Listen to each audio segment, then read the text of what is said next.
Assalamualaikum warahmatullahi wabarakatuh. Perkenalkan, nama saya Dewi Ayu Pramesti dari Prodi Teknologi Pangan dan Hasil Pertanian Universitas Gadjah Mada dengan NIM 20-4663-TP-12863.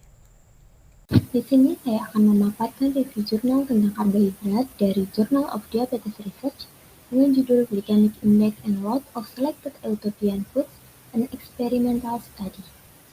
Nah, di sini ada beberapa hal yang akan saya bahas, yaitu ada introduction, material and methods, result and discussion, dan yang terakhir ada conclusion. Nah, untuk bagian pertama yaitu introduction, di sini ada beberapa fokus bahasan mengenai diabetes, karbohidrat, glycemic index dan broken glycemic, injera, tes injera dan kon injera, dan white wheat bread. Nah, untuk yang pertama yaitu diabetes. Apa sih diabetes itu? Seperti yang kita ketahui, diabetes mellitus didefinisikan sebagai suatu penyakit atau gangguan metabolisme kronis dengan multi-etologi yang ditandai dengan tingginya kadar glukosa dalam darah disertai dengan gangguan metabolisme karbohidrat, lipid, dan protein sebagai akibat insufisiensi fungsi insulin. Nah, seperti yang kita ketahui, kasus diabetes ini sangatlah banyak. Seperti salah satunya Ethiopia tahun 2018, prevalensi diabetes mellitus pada orang dewasa mencapai 5,2%, di mana angka tersebut merupakan angka yang cukup tinggi. Nah, untuk mengatasi atau mencegah dari diabetes mellitus ini perlu adanya modifikasi gaya hidup dan manajemen obesitas. Nah, salah satu yang menjadi pemicu diabetes adalah karbohidrat. Nah, apa sih karbohidrat itu? Karbohidrat merupakan salah satu makronutrien, yaitu nutrisi yang diperlukan tubuh dalam jumlah besar dan dapat menghasilkan energi karena mengandung kalori. Nah, fungsinya apa sih? Seperti yang kita ketahui, karbohidrat merupakan sumber energi utama bagi umat manusia. Nah, akan tetapi karbohidrat bisa menjadi prekursor kenaikan kadar gula dalam darah jika konsumsinya berlebihan. Oleh karena itu, perlu pengendalian kuantitas dan kualitas karbohidrat pada pasien diabetes maupun obesitas. Nah, indikator untuk mengetahui kandungan karbohidrat ada beberapa, salah di antaranya yaitu ada glycemic index dan beban glikemik. Yang pertama, glycemic index. Indeks glikemik atau glycemic index merupakan indikator yang digunakan untuk menunjukkan kecepatan suatu makanan dalam meningkatkan kadar glukosa darah. Sedangkan beban glikemik merupakan nilai yang menunjukkan seberapa besar karbohidrat dalam satu porsi makanan mampu meningkatkan kadar glukosa darah. Nah, baik glycemic index maupun beban glikemik ini menjadi indikator untuk pemilihan makanan. Nah, pada penelitian kali ini, makanan yang diuji digunakan adalah makanan pokok dari Ethiopia, di antaranya seperti teff injera dan kon injera. Apa sih teff injera? Teff injera merupakan roti kaya nutrisi yang berbentuk pipih dan merupakan makanan pokok di Ethiopia yang berasal dari teff. Nah, teff sendiri itu merupakan biji-bijian yang dapat tumbuh di berbagai kondisi lingkungan dan tahan kekeringan dan juga tahan panas, serta memiliki rasa seperti kacang dan bebas gluten. Sedangkan kon injera merupakan makanan yang sejenis dengan teff injera namun berasal dari biji jagung. Selain itu juga ada white wheat bread atau roti gandum putih.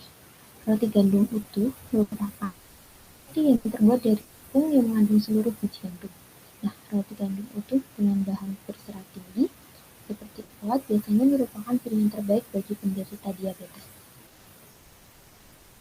Nah, untuk bagian yang kedua yaitu mengenai material and methods, ada beberapa hal yang menjadi fokus bahasan mengenai setting study, desain dan populasi, alat dan prosedur pengumpulan data, serta manajemen dan analisis data.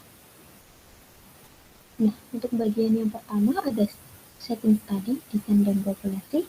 Nah, studi ini dilakukan kepada lebih dari 100 mahasiswa kedokteran di college. Studi yang dilakukan secara klinis di laboratorium yang telah terorganisir dengan baik, yaitu Myungsung Medical College.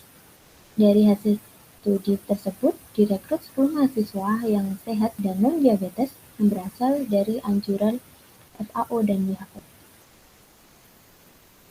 Untuk bagian kedua yaitu mengenai alat dan prosedur pengumpulan data. Yang pertama ada cek kesehatan.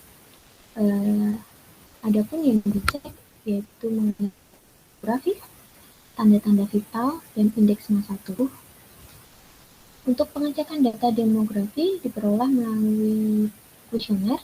Untuk data-data vital diukur oleh tenaga yang terlatih menggunakan somatika fisik, sapimomanometer, dan termometer digital. Untuk penghitungan glycemic index, penelitian harus diulang sebanyak 3 kali, sehingga nilai respon glikemik rata-rata harus diambil sebagai referensi. Untuk mengurangi variasi di antara subjek dan meningkatkan pengukuran GI, digunakan sampel darah kapiler. Nah, untuk yang berikutnya yaitu mengenai prosedur penelitian analisis proximat. Langkah-langkahnya ada beberapa. Yang pertama, makanan uji dibeli dari supermarket, kemudian dipanggang, serta di sana itu juga menyiapkan makanan referensi glukosa.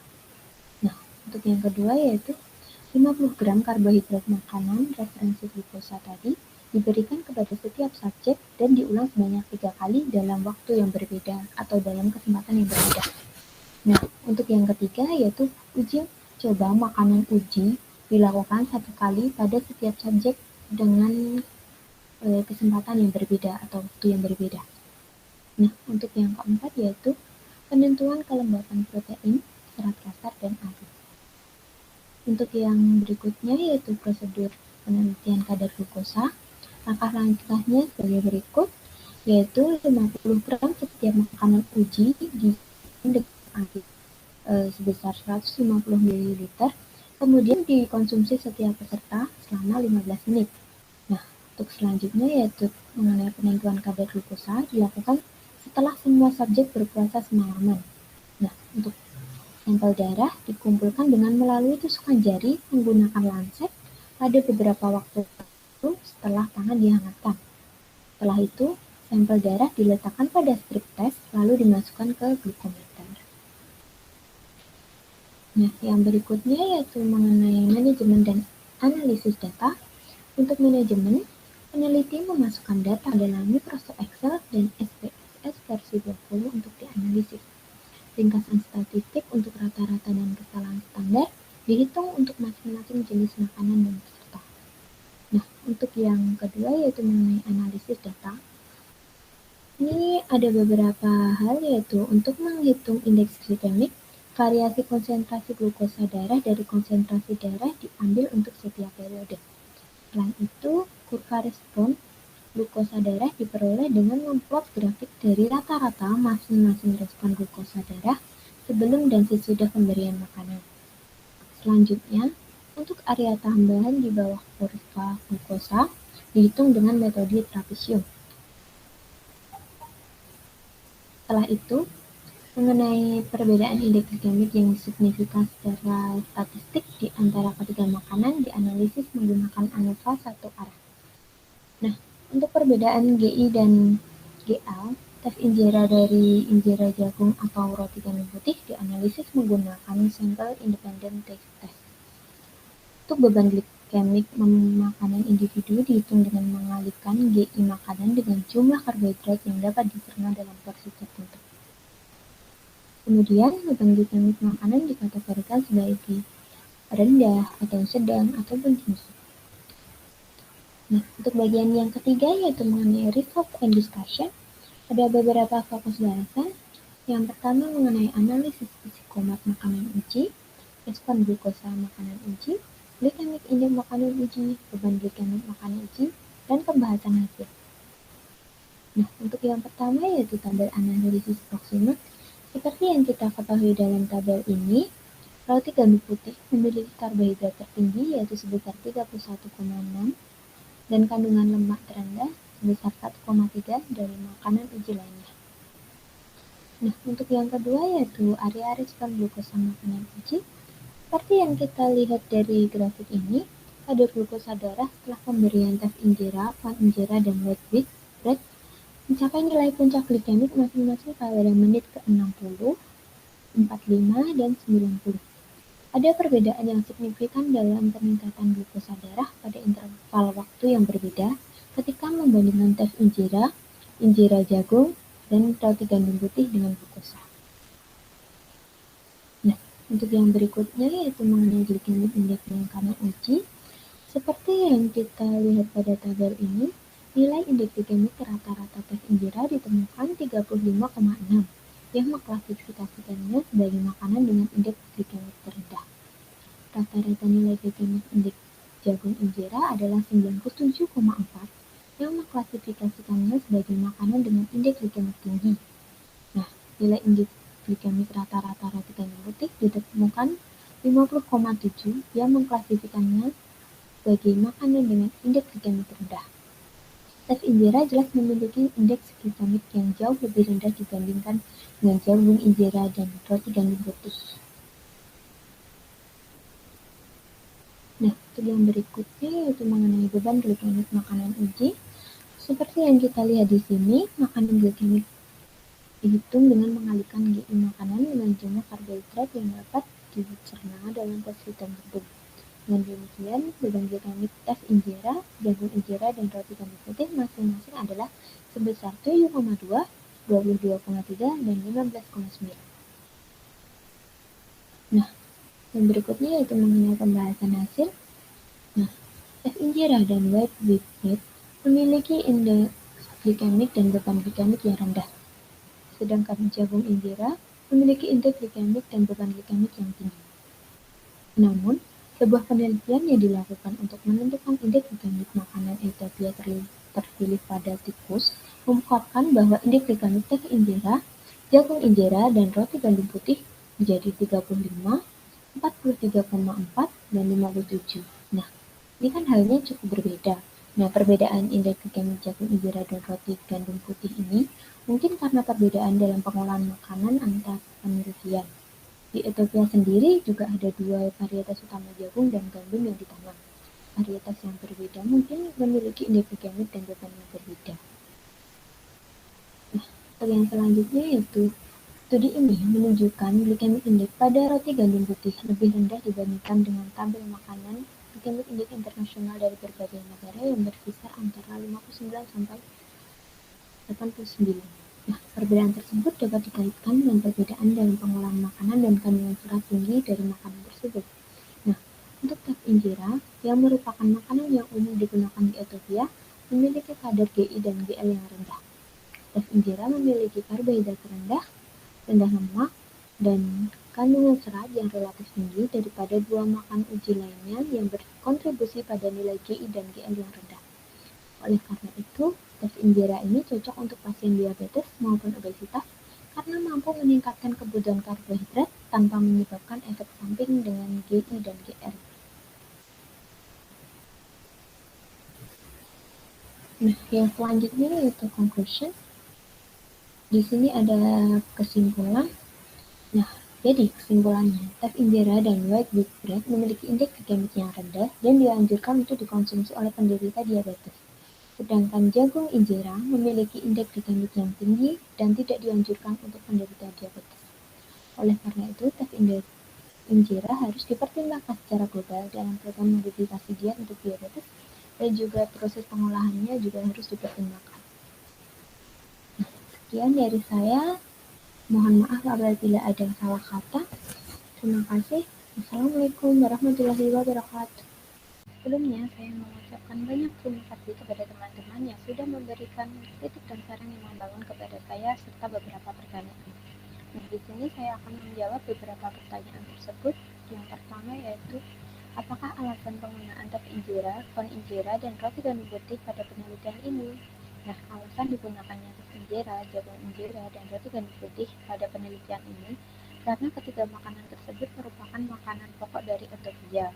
Karena di Ethiopia sendiri, prevalensi penderita diabetes pada orang dewasa sudah mencapai 5,2% dan termasuk tinggi. Maka ditelitilah makanan yang mampu untuk mengontrol atau bisa digunakan untuk diet karbohidrat dari Ethiopia, yaitu diantaranya 3 makanan pokok tersebut, yang kebetulan juga belum ada penelitian mengenai makanan yang cocok untuk diet karbohidrat pada pasien diabetes dan obesitas di Ethiopia.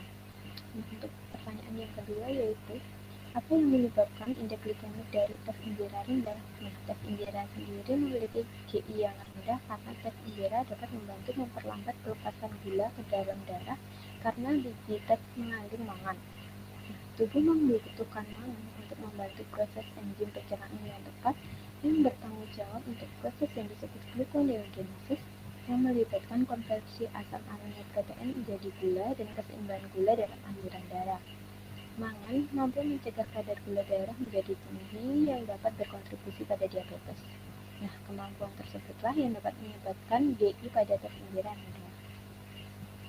Nah, untuk pertanyaan yang ketiga yaitu apakah dapat dielaborasikan kembali mengenai grafik area respon glukosa? Nah, pada grafik tersebut menunjukkan bahwa kecepatan respon kenaikan kadar glukosa dari tiap makanan uji. Nah, didapat bahwa dari setiap makanan uji memiliki GI yang berbeda-beda dengan waktu yang berbeda pula. Seperti salah satunya adalah jagung injera yang mencapai nilai GI tertingginya pada waktu 60 menit, sedangkan pada tes injera mencapai puncak glikemik indeksnya pada waktu 90 menit. Nah, hal ini menunjukkan bahwa di setiap makanan uji yang digunakan, kecepatan pencernaan karbohidratnya juga berbeda-beda. Pada grafik ini tujuannya hanya untuk memperjelas serta membandingkan kecepatan tiap sampel makanan yang diuji dengan glukosa. Nah, untuk pertanyaan yang terakhir yaitu kenapa roti gandum putih menjadi salah satu pilihan terbaik untuk penderita diabetes padahal kandungan karbohidratnya tinggi? Nah, benar bahwa pada tabel analisis proksimal bahwa pada roti gandum putih memiliki karbohidrat dan lemak yang tinggi. Tetapi hal yang difokuskan pada kali ini yaitu untuk pasien diabetes dan obesitas adalah mengenai nilai GI yang dapat mempengaruhi kenaikan kadar glukosanya. Nah, seperti yang kita tahu bahwa nilai GI merupakan indikator seberapa cepat makanan karbohidrat dapat dicerna oleh tubuh. Nilai GI yang tinggi bukan berarti didapat atau diperoleh karena kandungan karbohidrat yang tinggi pula, tapi didapat dari cepatnya karbohidrat dicerna oleh tubuh sehingga kenaikan kadar glukosanya dalam darah juga menjadi cepat atau tinggi. Nah, juga sebaliknya, jika nilai GI rendah, itu berarti makanan yang dicerna oleh tubuh secara perlahan, sehingga tidak akan terjadi kenaikan kadar glukosa secara drastis. Nah, bisa saja dua makanan dengan karbohidrat yang sama memiliki GI yang berbeda.